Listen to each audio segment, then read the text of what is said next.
もう今は物で溢れた生活で、あれどここれどこって毎日一日一つは減らそうっていう、それじゃなかなか気が見えなくて、ミニマリストじゃなくても服の数減らしたいって方はお邪魔しこんにちます。は。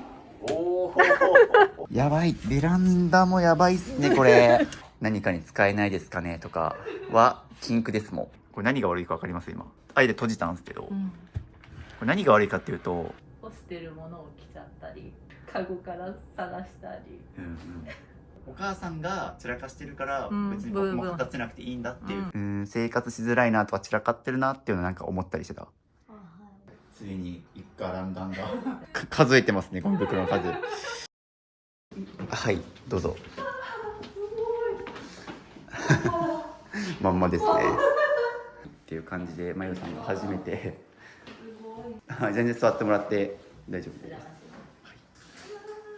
っていう感じで、まゆさんからちょっとコーヒーをいただいたのでいただきます。実は同じ福岡店っていうので、実は近場なのでこの後僕もまゆさんち行くんですけど、はい、朝ですを毎朝すぐ見てるもので、朝ですっていう福岡のローカル番組があって、これ YouTube にも上がってるんでぜひ概要欄にリンク貼っておくから見てほしいんですけど、朝ですを見て渋さんを知ったあれきっかけにあれきっかけにしてください。そこでもすぐもうインスタ開いて検索フォローってありがとうございます。流れて、いや我が家テレビ置いてないんでそうですね、俺もテレビ見ないみたいなこと言ってるからあれなんですけど、やっぱありがてえなと思いましたね、テレビとかご自宅にテレビありますもんね。そうですね、はい、別にテレビ減らせって言ってらっしゃるんではい、ということで今日も物を減らしていくんですけども、僕が自宅に行ってお片付けをさせていただく企画なんですが、その前にミニマリスト渋田君に直接来ていただいて、頑張ればここまで物を減らせるよっていうのをちょっとここまでしなくていいですけど、生で体験していただいてから片付けに挑もうという流れになっております。ということで、じゃあ自己紹介をお願いします。まゆと申します。37歳です。4人家族のお母さんとして子ママですね、育てをしております。はい、っていうので、もうなんかすごい服装も黒で僕っぽい、ミニマリスト黒着がちなのでというまゆさんなんですけども、今日なんで申し込んだのかお伺いしていいですか？はい、まずは自分と家族を変えたくて申し込みさせていただきました。はい、具体的に言うとどう変えたいですか？今の生活がこういうことに不満があって、こうしたいっていう。もう今は物で溢れた生活で、もう家族みんながあれどここれどこって毎日言う生活にちょっともう結構うんざりしてきちゃって、やっぱり物を減らして家族みんなが快適に暮らせるお部屋作りをしていかないといけないなと思いまして、今回思い切って申し込みさせていただきました。なるほど、もうご家族の方も常に何がどこにあるかわからないみたいな、探し物してるっていう、そういう感じですね。ちなみに今まで、例えば僕の YouTube チャンネルとかも見てると思うんですけど、具体的にこれ減らしたとか片付け頑張ってるみたいなのってありますか？とりあえず一日一つは何か減らそうっていう取り組みはしてはいるんですけど、それじゃなかなか先が見えなくてそう、もうどうしよう、これじゃいけないが、分かっててもそれは続けるようには一日一つを捨てるっていうことは続けてはきたんですけど、先が見えないっていうのがあって、今回渋さんにお願いしたいという、思いっきり捨てたいっていうですね。1日1個捨てるっていうのは結構ミニマリストの定番であるんですよ。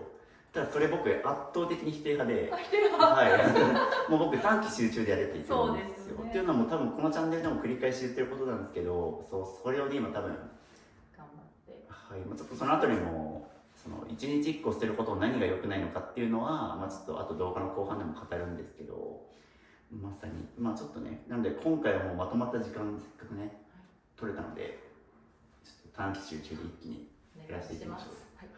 で、具体的にどこを語っていたいとかありますか？場所、とりあえず家族が一番集まる場所のリビングや静かに勉強できるスペース、そのあたりをお願いしたいなと思っております。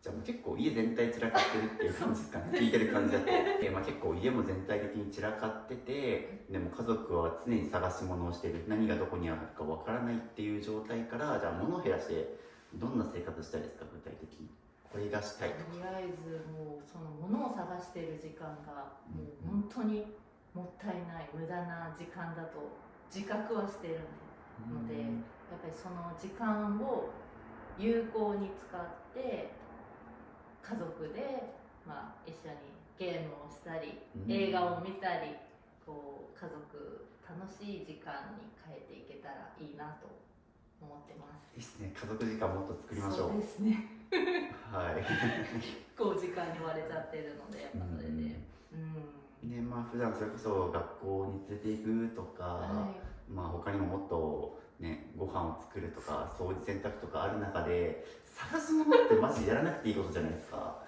ね、別にもう整理しておいたりとか物減らしておいても何がどこにあるかっていうのは把握できるはずなので、めちゃくちゃもったいないです。はい。じゃあまたなんか気になるところが深あれば我が家、はい、どっかありますか？ランドリーとクローゼットああ、体験させていただきます。はい、ぜひ失礼します。あちらです。こんな感じです。オールシーズン。はい、もうオールシーズン全10着がここにかかって、洗濯機の上に突っ張り棒を作ってクローゼット化してるっていう。そうすると洗濯かごはいらないんですよ。そうですね。でもうそこで取り出してすぐかけるっていうことができるので、まあ、こう生活の動線がすごいコンパクトになって無駄な動きが減るっていう。ちなみに今服何着ぐらい持たれてますか？把握しないですよねもうざっくりでも例えばぎゅうぎゅうですね。まあ、そうですね。それでいうと一つはなんか自分の服の数というか全体量は把握できるくらいには減らしたいですね。そうですね。把握できてないってことは多分着てない服がある。僕とか極端な話、ここから服盗まれてたら気づくんであれダウンジャケットないなとか。やっぱり理想はそれこそ本当オールシーズン着れる服でまとめたいっていうのが一番の理想ではあります。はい、まあでもなんか今着てらっしゃる服とかもすごいシンプルで着ますそうな服着てるんで、多分今着てる服とかもすごいお気に入りだと思うんですよね。はい、ですか。そういうお気に入りだけ厳選していきましょうか。はい。はい、この洋服を購入されたりする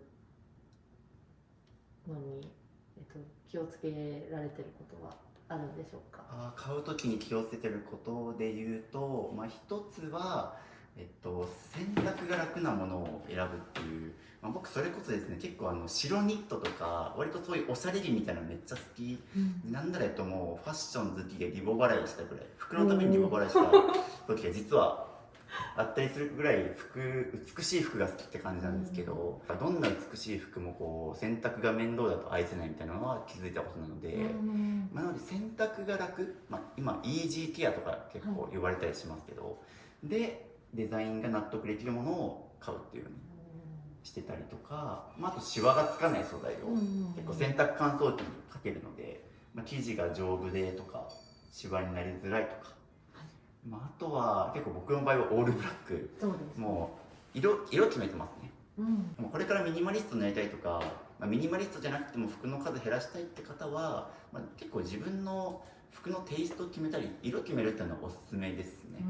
まあ、例えば別にここまで真っ黒にしなくても、例えば一番無難なのはやっぱりモノトーンプラス1色とか、白黒グレープラス自分の好きななんか赤とか緑とかでもいいんですけど、まあ、その差し色入れるみたいな、例えば今パーソナルカラーとか結構女性の方把握してる方も多いと思うんですけど、なんかそういう自分に合う色決めてプラスモノトーンとかで絞ると、やっぱり着回しもしやすいし、まあなんか服が無駄になるってことは少なくないですね。あとはハンガーを結構統一してるかな。もう僕ここハンガーっていうはい。まあ、これがワンガーっていう、まあ、そうですね、一筆書きの、まあ、これ Amazon とかでも全然買える商品なんですけど、まあ、なんかもう大好きなハンガーでこれも10本しか置いてないので、もうこれ以上買えない。買ったとしても何か1個手放さないといけないんですよ。ワンインワンアウトっていう考え方がミニマリストの中であるんですけど、まあ、別にミニマリストだからといって無理にその買い物我慢したりとか、とにかく物増やしたくないからって買い物しないとか、まあ、それはそれでストレス溜まったら本末転倒なんで、買ったり増やしてもいいんだけど、まあ、その際には何か使わなくなったものを手放すとか、まあ、僕の場合もだから10着以上増やされて決めてるので、買ってもいいけど追加するときは入れ替えてねっていうような、そういう意味でもハンガーはもう10個って決めてますね。まあ、だから結構ミニマリストの定番で収納から減らそうみたいなのがあったりして、まあ、だから我が家も吊るせる服しか置いてなくて、まあ、一応下着ケースまではあるんですけど、まあ、俗に言う衣装ケースがなくて、まだなんで冬物を畳んで突っ込んどくみたいなのがない。まあ、そうすると衣装ケースにとってやっぱり優先順位が低いもの入れちゃうし、で埃かぶったりシワかぶったりっていうので、絶対そういう服って多分着ない服なんですよ、絶対自分が着たくてお気に入りの服って絶対通すじゃないですか。もうそういう服しか残さないっていう風にしてますね。そういう意味でも、あとはまあハンガーの数も絞ってもそれ以上増やせないようにするっていうのも心がけてますね。同じシャツ？同じシャツです。これもう基本的にどんな服があるかっていうと、はい、全く同じシャツ2着、同じ T シャツ2着で、パンツ今ちょっと1個着てるけど、まあ、パンツも2着みたいな、まあなんかセットアップみたいな感じにしてるのは2着あって、それをローテーションしてるっていう。早速じゃあこの後まゆさん家に行って片付けやっていきます。お邪魔します。こんにちは。よろしくお願いします。なるほど。ちょっと片付けをする前のもうありのままの現状ルームツアーをちょっとさせていただきたくて、まあ、玄関ははいこんな感じですね。これとか見ても大丈夫ですか？大丈夫。はい。まあご家族がいらっしゃるのでここに収納してるっていう。おお、傘めっちゃありますね。そっか。今何家族ですか4人家族ですけど、はい。主人が単身赴任してて、4人家族で傘がちょうど8本ですね。すごい、何がどこにあるかわからないな。あー、グローブ。グローブここにあるんですね。なんか結構僕物ってあるべき場所に置こうみたいな話はしてるんですけど、まあ、例えばここに野球道具が全部詰まってるんだったらいいなと思ったんですけど、でかといってボールはないみたいな、多分他のところに固めてるんですよね、野球系のやつ。ボールは行方不明だと思います。あ、なるほど。了解です。じゃあちょっとこのまんま。おお。ここに寝室があって、おお。これは誰の部屋ですか？寝室、基本私の寝室です。ここも見ていいですか？あ、はい。まずはい、物をどかさない。これ私の。ご自身の。さっき話してたやつですね。なるほど。お掃除ロボットここにあるんですね。せっかくこんな高そうなお掃除ロボットあるのに、なんか使えてないのがもったいないので。正直言うと僕これ見た瞬間にちょっと寝るの怖いなと思いました。そう。まあ、それこそベッドのとことかにあんまりこう高さがあるものを置いちゃうと地震が来た時が危ないですよね。そうだからベッドの横にタンスとかってあんま置かない方がいいんですよ。ここを減らしたらこっちにずらせるのになとかあったんですね。確かに。もっと言うなら自分の身長より高いものってあんまり置かない方がいいですね。やっぱ地震が来た時に倒れるから片付けがやりますね、これは。そうなんです。ここにだからいろいろ結構そうですね、スペースあるので他見せれるとか子供部屋と子供部屋もお邪魔するんですが、ひどいね。お子さんが2名まあ子供ですからね。すごいね。ちょっと私も手が回らない。子供だからっていうのはそうなんですけど、多分そのまゆさんが結構部屋が汚かったりするじゃないですか、影響されてると思います。そのお母さんが散らかしてるから別に僕も片付けなくていいんだっていう風になってるので、まゆさんが先に片付けないとお子さんも多分この状態が続くと思いますね。過去に取材させていただいたミニマリストのご家庭の人はやっぱりもう親が片付けてるからそれが当たり前の環境なのか、子供も勝手に片付けるんですよ、遊んだ後に。結構おもちゃもあるし遊ぶんだけど、やっぱ終わったら片付けてるんですよ。っていうのはやっぱり家庭環境の影響もあると思うので、先にまゆさん片付けないと。そうです。ここが水回り、水回り、一番マシっすね。唯一今生活そうですね。なんかまだ他がちょっと結構ひどかったんで、一番マシ。わりかしめっちゃ散らかってる感じはしない。はい。これはもうご自身のものですよね。ほぼほぼそうです。なんかこれバスマットの靴ちょっと出てるの気になってるんですけど。そこはタオルを入れるスペースになってます。で、各4人分の下着入れ、下着入れ、なるほどなるほど。ポンポン放り込んでます。ここはいいかなと思いましたけど、ちゃんと名前が貼ってますね。そうです。上はなんか特になんちゃいなんか入ってますか？何も使ってない。これもさっき話したんですけど、なんか自分の身長高いところに物があるのって、防災的にもそうだし、エネルギー使うじゃないですか。これ取ろうっていう、僕も今背伸びしてますけど、それともこれ早速なんか僕もいらないんじゃないかなとか思うんですけど、埋めときたいって感じですよね、統一して。そうですね、とりあえず買っちゃったみたいな、なんか入れるだろうと思って買っちゃって、そのまんま。ごめんなさい、NG というかキッチンミニマリストになるってよりは、まず散らかってる状態を片付けたいって感じはありますね。もうほんとここまでなるとどこから手つけたらいいかわからなく。ここもすごいおしゃれな和室があっていい空間なんですけど、ここにもお子さんクローゼットが機能してない。クローゼットなのか布団入れなのかなんかよくわかんないですね。この企画結構申し込みがあって、で唯一2日来てほしいって言われたらまゆさんだけなんです。そうなんです。確かにこれは1日じゃ片付かないですね。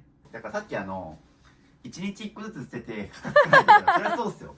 こんなん1日1個減らすと片付くわけないから、もうこれはまとめてやらないとダメですね。そうなんですよ。だからやっぱね、短期集中でガツンって減らさないとこれ絶対一生変わんないですね。やばい、ベランダもやばいっすねこれ。家だけではなく内側が結構、そうですね、ここも服が結構、本当に服多いですね。家族、しかも家族4人とはいえ単身赴任で旦那さんがいないから実質3人ですもんね。で、これはちょっと捨てようと思って服をもう詰め込みました。じゃあ一応ここまでは努力してるって感じ。現状僕が来る前にちょっともう減らしてるっていう。了解です。散らかってる現状はやっぱりどっちかというと家族がいるからってよりは、まゆさんが散らかってるから家族が散らかってるなっていうのをすごい印象として受けたんですよ。が原因なのはすごいわかります。ですね。マイホームなんですよね。はい。せっかくマイホームを買ってまだ2、3年。そうです。これって元からそういう片付けられない方だったのか、それとも昔は片付いてて今こうなってるのか。昔はここまではなかった。綺麗好きな主人が単身赴任になって、3人で今暮らしてるのと、やっぱりちょっと私の仕事が忙しくてなかなかこう家事に手が回らない状況がずっと続いてるので、そこをどうにかしたいという今思いですね。そうですね。多分皆さんこぞってやっぱりこう散らかってる原因を、その仕事が忙しいから家事ができないとか片付ける時間がないっていうのも分かるんですけど、僕から言わせると片付けしないから時間が生まれないんですよね。そうですね。片付けしないからずっと家が散らかったままで、またそれの何がどこにあるかで探してなって、家と職場の往復になってっていうので一日が終わっちゃう、けどこれを片付けないからやっぱり家族で過ごす時間とかが生まれない、探し物家事で追われちゃってっていうのがあるので、ちょっともう一回これはリセットしないとダメっすね。そもそもちょっとこれ多分人呼べないっすもんね。そうなんです。せっかくマイホームね、買っていつでも呼べるぐらい、保てるようにはなりたいですよね。せっかくお掃除ロボットあるのに。お掃除ロボットあるんだ。あるんです。寝室に置いてる。お掃除ロボットかけるために床のものをはい。どうにかするので、もう結構もうそれで疲れちゃいます。終わっちゃう、なんか今ここにもありますけど、なんかこれ何ですかじゃあ。お昼寝クッションです。ネクション。お昼寝クッション、こうデスクでお昼寝クッション。ああ。でもデスクで使うものなのにリビングの謎のここに置いてあるとか、これもここにあるって多分今分かってなかったです。まあなんか僕ミニマリストにならなくてもいいと思ってるんですけど、やっぱりある程度その皆さん目指してほしいのはちゃんと自分がどれだけの量を持っていて、で何がどこにあるかっていうのをもうすぐ分かる状態、じゃないとそもそもとして生活がままならないので、ミニマリストとか関係なく。ですね、さっきの寝室もそうだったんですけど、寝室なのに全部服で埋まってたじゃないですか。その畳の部屋にもまだあったりとか、はい、なんか全体的にこの家を見た時に服が多いなと思ったんですよ。そんなに服好きなんですか？そんなに好きではないですけど、毎シーズンなんかトレンド化して買ってるみたいな。セールがあれば行っちゃう。セールで買うのが一番良くないですね。で、お得感を味わいたい。でも分かってますよね。結局そうやって安いからって言って買った服って、お得に買いたいからとか、お得に買ってる自分が賢く感じますよね。そういう。でもそれって別に安いから買った時着たい服ではないわけじゃないですか。そうです。自分が心の底から使いたいわけではないですか。はい。とかまあいろいろもうそれは自分ご自身が一番分かってると思うので。干してるものを着ちゃったり、はい。カゴから探したり。この状況の深刻さ自分が一番分かってると思うので、じゃあすごいちゃんと僕が来た瞬間に片付け始めましたよ。なんかもういきなり片付けというか食べるスペース。そうてかもうシンプルにゴミが結構散らかってるんで、まずゴミ捨てましょうかね。そういうゴミとか、ああいうなんですかね、飲み物の蓋とかこれとかそうなんですけど、こういうの。なんか最初思いました。服減らそうと思ってたんですけど、まずゴミ捨てましょう。はい。ゴミはね、捨てる、当然ね、もういらないもんなんで、迷うこともないじゃないですか。元の位置に戻すのと、ゴミを捨てましょう。で、このおしゃれみかんは、ここに置いてたらいいじゃないですか。ここはみかんとティッシュ以外置かない。これも捨てていいかも。捨てましょう、早速。もう捨てていいかもと思ったやつは、もういらない証なので、はい。じゃんじゃん。すいません。なるほど。ちょっと僕もなんか若干すいません。この家来てから多分もうやばいと思って。すいません。ちょっと鼻が若干ムズムズしてますね、やっぱり。ティッシュの位置はすぐ分かるんですね。あとゴミ箱は一つにしようっていうのは決めてはあったりとか。なんかちょっと若干多分電池切れ気味。そう電池切れ気味。なんか反応鈍いなと思って。そうですか。だからこのゴミ箱のせいで多分捨てないんだと思います。僕。はい。思いました。ハイテクな便利なゴミ箱使ってるじゃないですか。いいんですけど、実際そのもう管理が行き届いてないから今充電されてなくて、ちょっと反応もする時はするんだけど鈍いじゃないですか。それが面倒いから捨てないっていう。ほらなんか半開きになったりとか、なんかもう僕これなくていいと思います今は。また。これは片付くまで封印しましょう。これゴミの元凶ですねこれ。あと思ったのは多分なんてゴミ捨ててない理由ってこれ指定のゴミ袋じゃないですよねこれ。そうです。何が言いたいかというと、お住まいの地域って指定のゴミ袋あるじゃないですか。でこれ指定じゃないですよね。何も、二重にして出してます。ですよね。多分その手間が面倒くさくなってゴミ捨ててないんじゃないかなっていうの僕は思いましたなんか一番いいのはもう指定のゴミ袋をそのままそこに突っ込んで、ほんとその積み重ねなんですよ。マンションエレベーターなので、はい、そこでこうなんか水濡らしちゃったらとか考えると二重にしちゃう。そういうものに関しては都度例えばスーパーのレジ袋とかあるじゃないですか、に入れるとか、全部が全部そうはなんないと思うんですよ。生ゴミとかちょっとした水物だけ二重にするとか、全部が全部二重にしなくていいと思うんですよ。でも本当にその積み重ねでこのゴミが捨てられてないという状況になってると思うので、一回ちょっと指定のゴミ袋にしちゃいましょう。ゴミ袋二重にするの禁止令を出しますので、はい。新風にこういうのも買うのお金かかるし手間だし、そしたらこれ二重に包むっていう手間が1個減るんで、あと収納もそうなんですよ。収納が良くないのって、すっきり見せたいから隠すじゃないですか、こういうところに。美しいんだけど収納に隠した分取り出す手間がかかってっていう、だから基本的に物も極力やっぱり収納に入れない方がいいんですよね。まあ全部が全部とは言わないですけど、やっぱり美しいものをそのまんま置いてってすぐなんか隠したくなるようなものは買わない。工数って呼んでるんですけど、工数、そういう例えば僕で言うとお掃除をする、例えば床掃除をするときに僕の場合を掃除ロボットもボタン一発押したら進むとかでも今の場合だと床のものを片付けてとかしないといけないから工数が増えてるじゃないですか、そのやることが。極力そういう工数を減らせないかっていうのは考えてほしいですね。それが本当に1個でも多くなると面倒くさくなってやらない。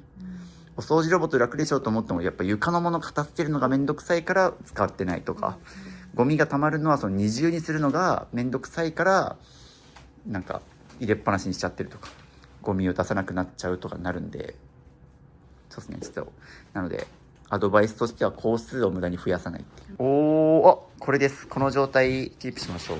あとなんかこういう収納好きじゃないですか。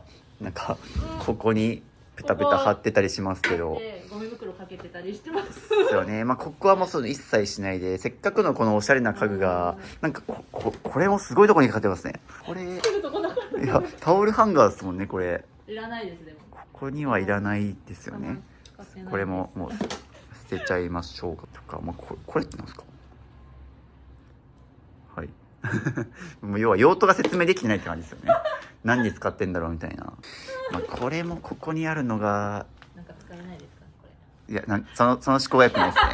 なんかいつか使うかもは禁止です。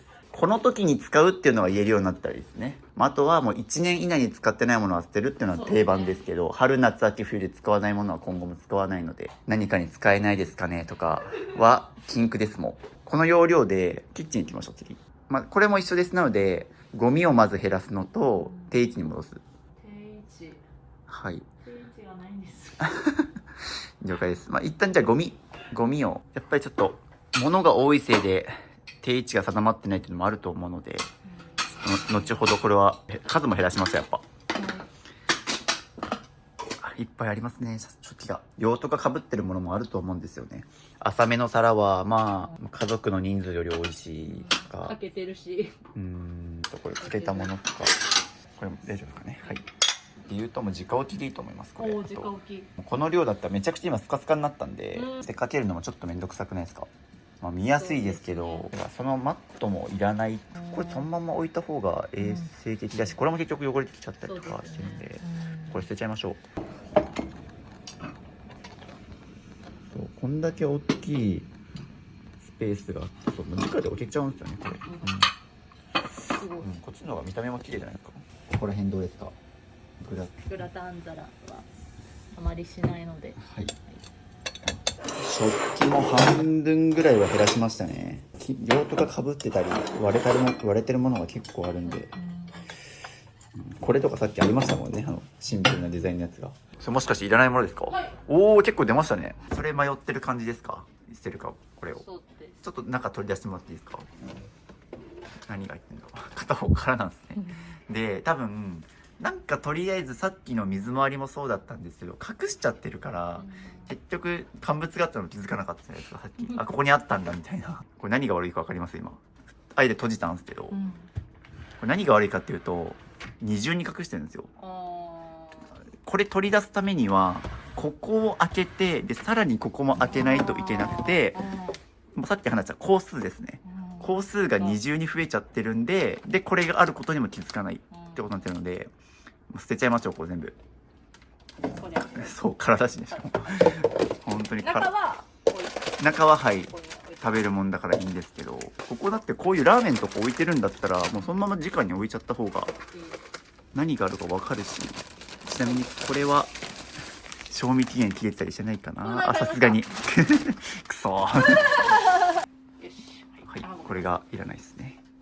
ほらこっちの方がよくないですか。何かパッと見で分かるんで。そうですね。ここからこういうちょっと二重収納みたいなのはなくしましょう。だいぶ。そこもですか。ここも二重。そっちどうですか。からですか。そうですね。捨てましょうか。せめて分けるにしてもこれとかこういうのはいいですね。なんか中身見えたりするし、残量の把握しやすいから、これもいいっすね。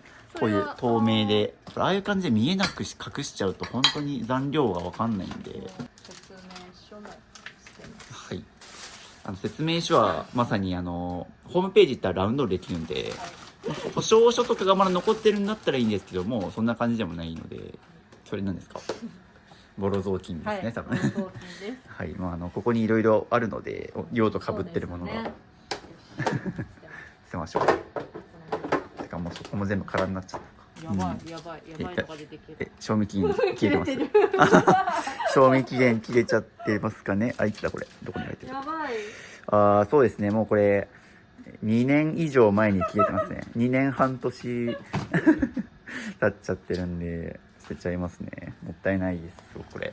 そうなんですよ。だからこうやって隠しちゃうと賞味期限とかも、気づかない。はい、たまにすごい。だいぶ出ましたね、ゴミがいっぱい。でもだいぶスカスカになりましたね。でもなんかそこら辺も怪しいですね。なんか匂いますね。多分賞味期限ポジションが高いものって多分使用頻度低いんですよ。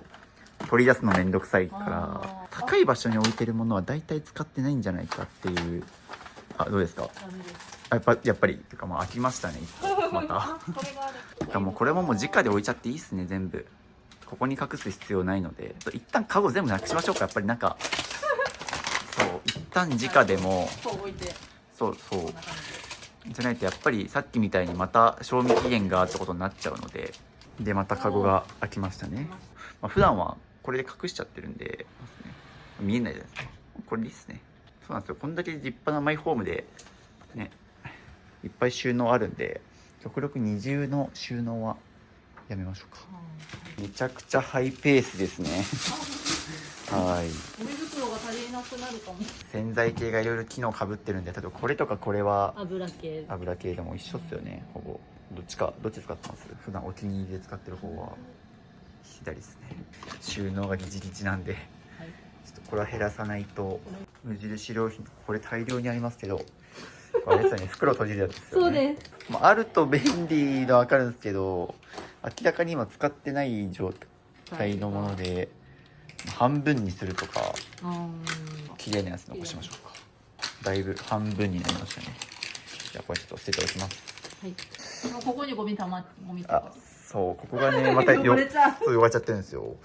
でこれは売買してなんかこのまま置いた方がかっこよくすら見えるんですよ。なんかせっかくそうなんか大理石のこれがあるからなんかまんま置いた方がむしろ映えるなと思いました。なんかもう一周回ってっていうくらいなんでこれもそうですね。せっかくなんかそういうデザインがすごいマッチしてるからなんかこれが逆にちょっと安っぽく感じます。正直言うとこのプラスチックのやつが埃もかぶるしどれもいないです。結局ほらそうなんですよ。これがかびてるんですよ。これの上にこう置いてたんですけど結局これがかびちゃなんかもう結構そうですね、ぬめって汚れてみたいな。直接置いた方がかっこよくないですか。せっかく綺麗なやつなんでなんかちょっと安っぽく見えちゃいますね。またこれを置くことによってこの透明のこれいらなくねっていう話になって、正直言うとこことここであともっと言うとこっちにもいろいろあるんですね。でさらにそこになんかペンとか入れてるじゃないですか。こっちでいいんですよね多分。こっちで使えるわけだし、それここで使う意味、ここにあるポカリスエットをわざわざそこもしたですね。なんかこっから補充してるって言うんですけど、もうこっから直でこっから使ったらよくないですか。そんな別に位置変わんないじゃないですか。ここにあるから便利と思ってると思うんですけど、それはここに置いてるからそう感じるだけで、これなくしたら絶対ここから取り出すようになるんですよ。結局収納がまた分かれてるからここが普段開けなくなっちゃって内容確認して賞味期限切れるとか、ちょっとシンプルにやっぱ収納ちょっと多すぎっすね。シンデレラフィットのものをちゃんと買ったから特にもったいないとか思っちゃうと思うんですけどそれ諸悪の根源ですね。それがあるのが良くない。ですよね。多分下に今めちゃくちゃゴミが出てきたと思うんですけど、ここら辺ね。はい。やばい。ですね。やっぱり埃の原因にもなるし、でもやっぱ隙間があそこできて気持ちいいです。気持ちいいでしょ絶対そこない方がいいと思うんですよね。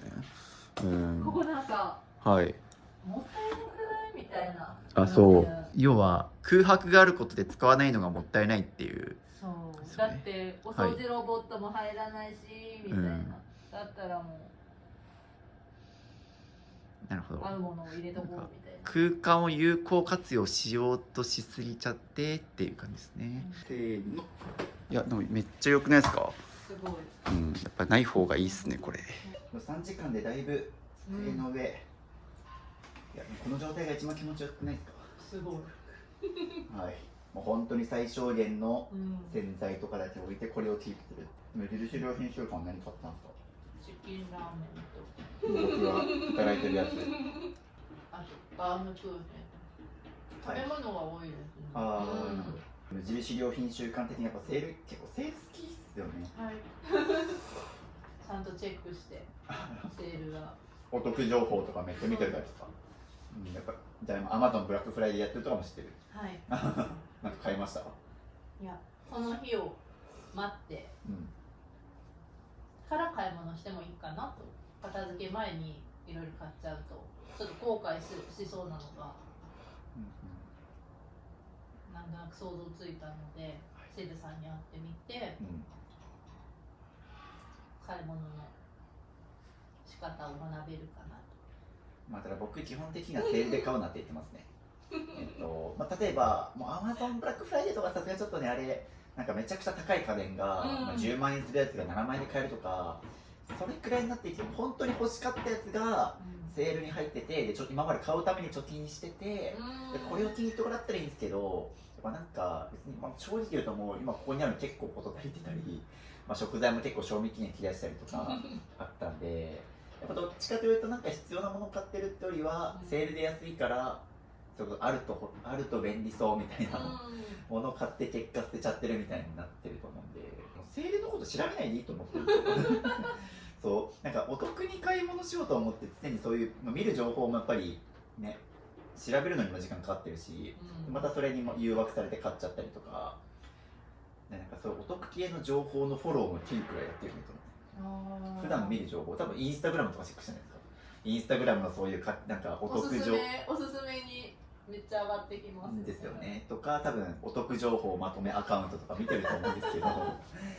れ見てると確かになんかいい情報吸収できていいことしてる感あると思うんですけどでも結果こうなっちゃってるんですよね、はい、ただしそういうのフォローやめるとか、お得に買うんじゃなくて本当に欲しいもの本当に必要なものを買うっていうような発想にならないと、多分また同じように無駄な買い物をしちゃいますね。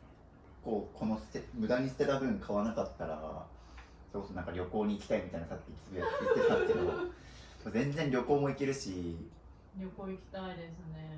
それこそね主人が単身赴任してるので、東京遊びにも行きたいし最後に最後に旅行に行ったのは何年前だろう。あ、そんな前ですか？ですね、3、4年ぐらい前に。でも4年間旅行は行ってないけど4年間無駄にセールで買い付けてはいますよね多分。そうですよね。多分絶対それしてなかったら年に1回は旅行全然行きますね、他にやりたいことないですか？お金があったらこれやりたいなみたいな。まあやっぱり子供たちのためにお金貯めておきたいっていうのがありますよね。貯金をしたい。だったり投資。子供いるからジュニアニーサとかもできます。そうですね。でも多分今できてないですよね。できてないです。そこまで頭が回らない。だからまあお金も回らない。お金もだし時間もそうっすよね。多分普段家事とか片付け探すものに時間を追われちゃってるから、まずちゃんと家を片付けて時間を作る、時間と体力的なエネルギー作るっていうのと、まあ今後セールで買わないってことですね。もう必要以上にあるので。そうですね。セール情報を調べるよりやっぱり兄さんの情報とか普通に家族とかランダムする時間にやってるとかでもなんでもいいですけど、セールと収納を買うの禁止ですね。それくらいしないと多分また物増えちゃうので。便利グッズそう便利グッズとかね。なんとなくでもやっぱ片付けて分かってきましたね。そういう自分これ無駄に買いがちだなみたいな結局買ってきてないみたいなの多いから僕からすると金銭感覚バグってるなみたいななんでそこにお金使うんだろうっていうのは正直ちょっと思っちゃうくらいやっぱり買ったものはすぐ着ちゃいますか？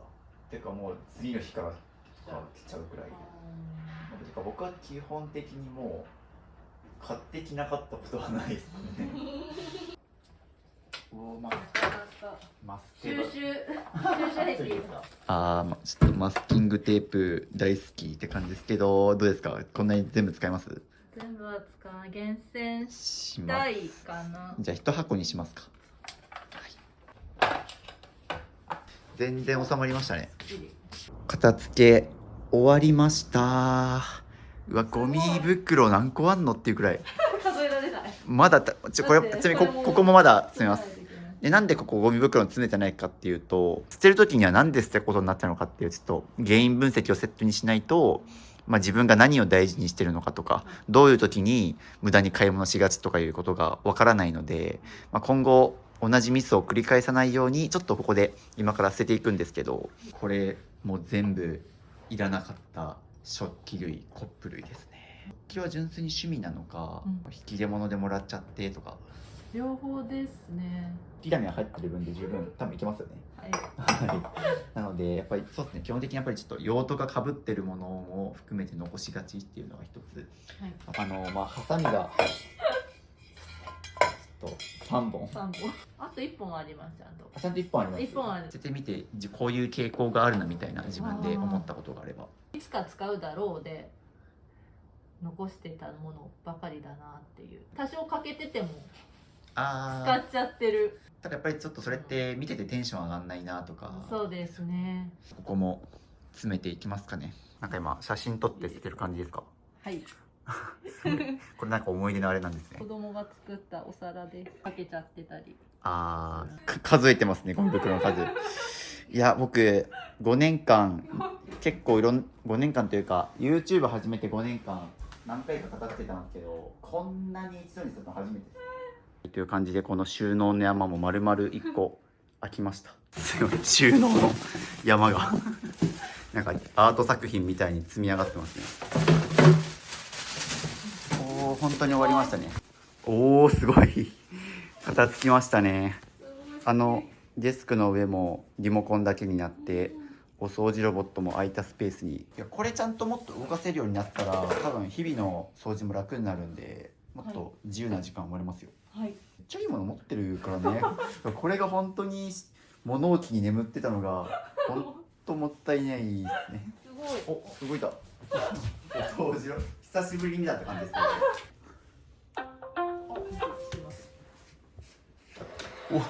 ど。で、家具とかもこれ下が通過できるように買ってるんですもんね。すごいちゃんと本当ソファーの下を行くような、こんないいもの眠ってたのにマジでもったいなかったです今まで。はいっていう感じでめちゃくちゃすっきりしましたね。何もない。リビングあんなもうほぼゴミ屋敷予備軍みたいな生活もままならないみたいな感じでしたけど、これでお子さん含めて教養の部分はもうすっきり生活できちゃいますね。ということでちょっとこうアフターを取るかな。はいという感じでここの一家乱々のスペースもこのようにすっきりしまして、でお掃除ロボットも置けるようになりました。でこっちダイニングテーブルの上本当に食事もできないじゃんこれみたいな感じでめちゃくちゃ汚れてましたけど、もうティッシュとでよく食べるこのみかんだけ、他は何も置かないという感じにしました。ここが一番変わりましたね。はい、キッチンです。もう何も置いてないっていう感じに、マイホームでこんだけ収納がいっぱいあるので、量を減らして収めて、キッチンもですね、はい、この通り最低限必要な食器用洗剤とハンドソープだけを置いてる。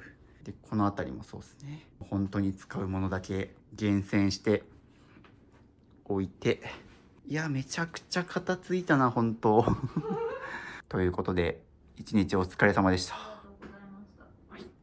7時間かけてこうなりました。今まで散らかってて生活してて、なんか生活しづらいなとか散らかってるなっていうのなんか思ったりしてた。思ってたんだ。どうですか今。そうですね。よかった。なんか散らかってるのとこう綺麗に片付いてるのどっちが落ち着くとかありますか？綺麗に片付いてる方がいいです。やっぱそうなんですね。でもね、お母さんが片付けてくれないからねなかなかもうこのままでいっかって感じだったでしょ今まで。うんうん。言わせたみたいになっちゃった。よかったですね。でも、うん。これを綺麗に保てるように。いや、マジで気持ちいいです。なんか、手洗い一つとっても様になってますよ。はい。この照明もすごいおしゃれじゃないですか。そうです。なんか、本当にマイホーム組むにあたって、めちゃくちゃデザイナーさんの方とか多分相談して買った感じですよね、これ。ああ、じゃない。自分で。自分で。お、すごい。めちゃくちゃセンスあるね。この家こんな綺麗だったんだって感じします。はい。パスタ。パスタ大好き。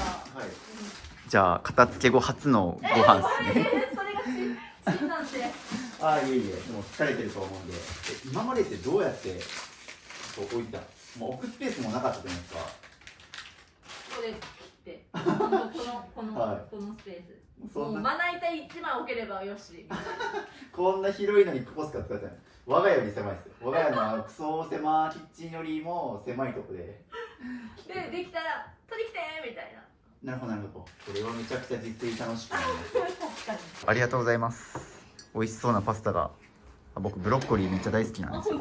はい。ご飯一緒に食べよう。一緒食べようって。あ、捨てずに残したステンレスのグラスですね。いやでもこういう本当に自分の好きなものだけ置いた食卓って気持ちよくないですか？これもそうですね、さっき残したやつ。はい。ついに一家乱談ができる。感動しますねこれ。すごい。もうさっきもう物の置き場何もないみたいな感じでしたけど、ご飯食えるよね。今までどこでご飯食ってたんですか？ここで食べてます。ちょっとどけて。もうだから3人しかいないんで、ここに寄せて一箇所に固めて。なるほど。もうここにああ。こことここで食べてたり。もう食べるときだけギリギリ寄せてるんですよ。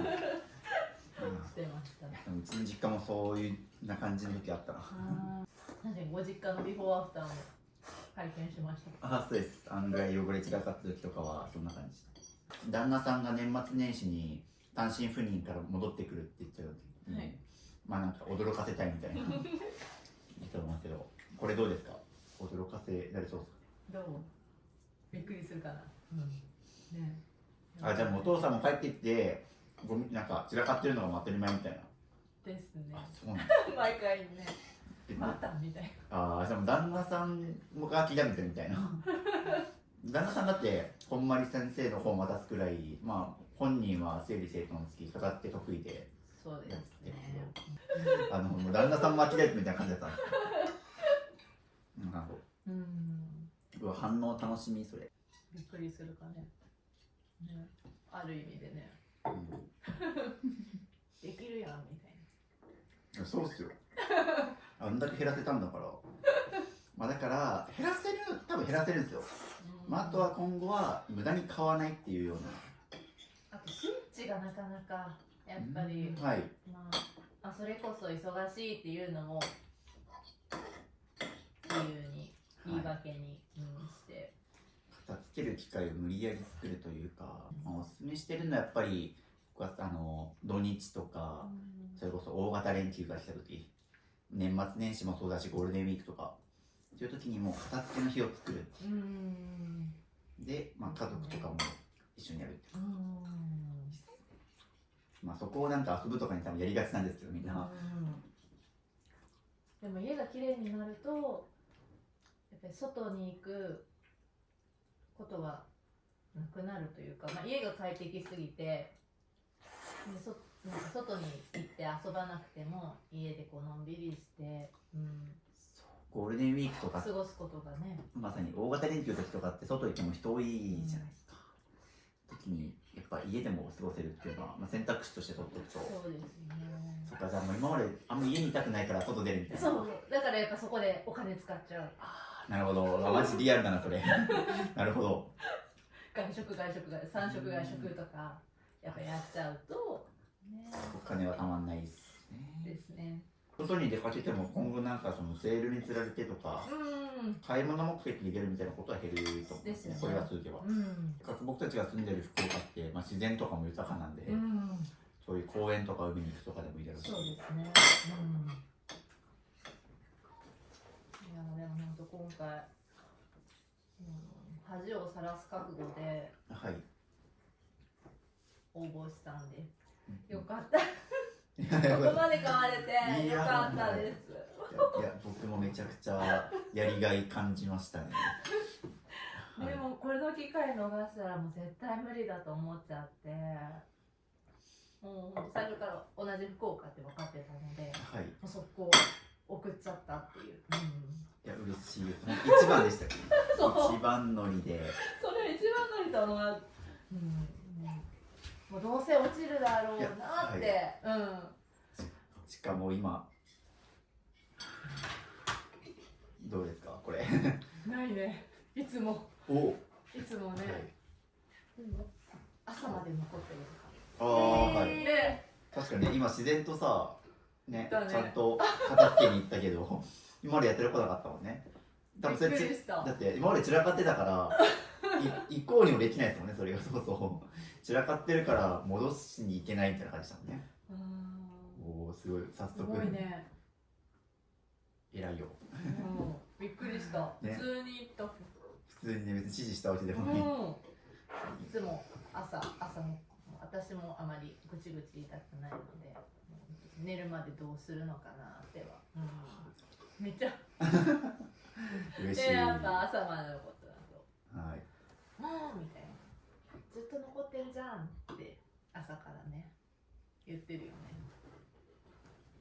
そこからだよね朝のスタートね。夕食の皿を片付ける。朝なのにですね。朝下げてる。で、朝もっと寝たくないだって学校も早いしね。それでバタバタしちゃって。ね。朝が余裕持って過ごせるようになりますね。今の感動しました。本当。はいっていう感じで今日一日使ってこのリビングキッチンは綺麗になりました。でまた実はちょっと次の動画では、寝室とクローゼット周りとかも片付けようと思ってるので、またちょっと続きが気になるという方はチャンネル登録してお待ちくださいっていう感じですね。